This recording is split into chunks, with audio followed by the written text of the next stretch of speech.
Hello, my name is Jennifer Taub, candidate for Town Council from District 3. 10 years ago, my husband and I moved to Amherst.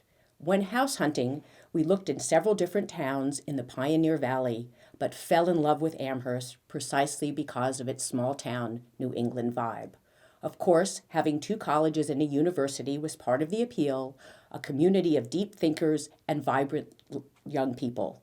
We chose to live ecologically in an older home on a small lot within walking distance to town.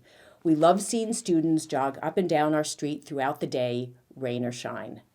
What we didn't expect was that our tight-knit community between UMass and Amity Street would be under constant assault from absentee landlords and, more alarmingly, was being targeted by the town itself for infill and over-densification, the result of which would mean the demise of a 150-year-old neighborhood of year-round residents, families, and yes, students. The increasing number of large dormitory-style complexes downtown and the push to densify downtown-adjacent neighborhoods is being waged in the name of increasing tax revenues. Yet the 6 new large-scale student apartment developments that already exist, Kendrick Place, Olympia Place, 1 East Pleasant, 70 University Drive, Boltwoods Place, and North Square, produce approximately $1.3 million in annual property tax revenues. While that's not an inconsiderable amount, it's less than 2% of our town budget of approximately $87 million. We could build another 6 apartment buildings downtown, and it still wouldn't put a sizable dent in our budgetary needs.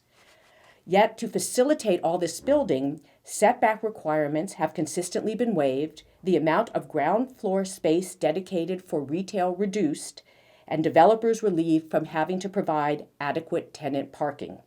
In addition, a host of mom-and-pop businesses have been driven from downtown to make way for these new developments, hollowing out our downtown commercial base and appeal. The 2020 U.S. Census revealed that Amherst's year-round population grew by less than 4% over the past decade, and most, if not all, is due to increased UMass enrollment. This is concerning. It's our year-round population, which on average pays more in taxes, provides our schools with students, serves on our town council and governing boards, and has a stake in a long-term future, one measured in generations, not semesters.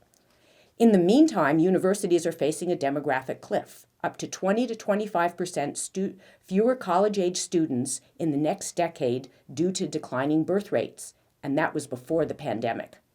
So Amherst is not a burgeoning metropolis. Officially, we are now known as the city of the town of Amherst, which in a way is apt.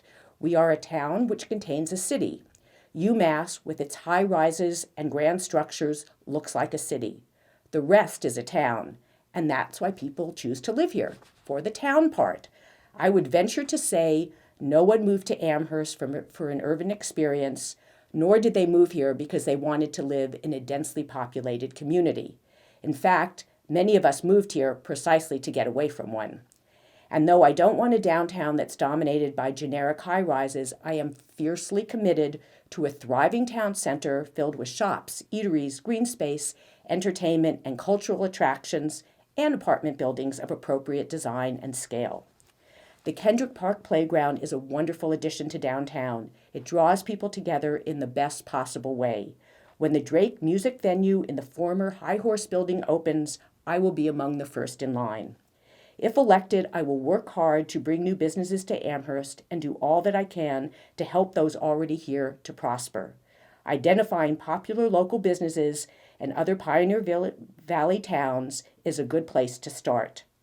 Restoring transparency and accountability to town governing bodies are also among my priorities. Public hearings must not be exercises in going through the motions, but sincere exchanges of points of view which are then reflected in policy and bylaws. It is imperative that Amherst's BIPOC community have greater representation on our governing boards, commissions, and advisory committees. As town councilor, I will support implementation of the Community Services Working Group's recommendation and apply a climate lens to all procurement, budgeting, and other local decision-making.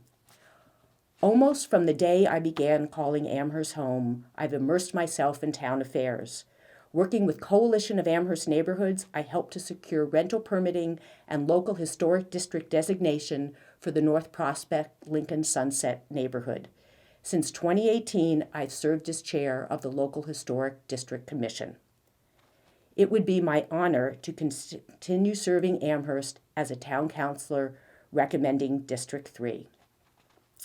I also invite you to visit my website at jennifer4district3.org to learn more about my experience and background. Thank you so much.